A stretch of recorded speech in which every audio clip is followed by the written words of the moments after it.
અમદાવાદ જિલ્લાના સાણંદ તાલુકાના વિરોચનનગર ગામે આજ રોજ આરોગ્ય માટે એક બહેતરીન એક સરાહનીય પહેલ કરવામાં આવી। સ્કિન આઈ કેર તરફથી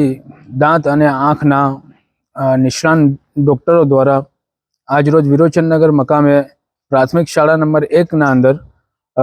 ફ્રી મેડિકલ ચેકઅપ કેમ્પ રાખવામાં આવ્યો હતો, જેમાં ગામના મોટી સંખ્યામાં લોકો ઉપસ્થિત રહ્યા હતા અને આંખના નિષ્ણાત ડૉક્ટર સોનલ સોરી દ્વારા આંખના મોતિયા અને આંખનો નંબરના ચેકઅપ તપાસ કરી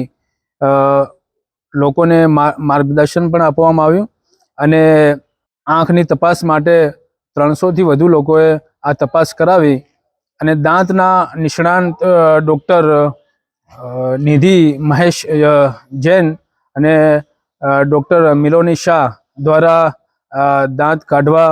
અને પેઢાના રોગોના નિદાન માટે માર્ગદર્શન આપવામાં આવ્યું અને તેમાં પણ 100થી વધારે લોકોએ તપાસ કરાવી અને આવા જ કેમ્પો ગ્રામીણ વિસ્તારોમાં થતા રહે તો આ ગ્રામીણ વિસ્તારોના લોકો માટે એક આશીર્વાદ રૂપ છે અને આવા કેમ્પોથી ગ્રામીણ વિસ્તારના લોકોને ફાયદો થતો રહે તે માટે ડૉક્ટર સ્ટાફનો પણ ખૂબ ખૂબ ધન્યવાદ અને ગામના આગેવાનો, સરપંચશ્રી અને ગામના જિમ્મેદારોનો પણ ખૂબ ખૂબ આભાર।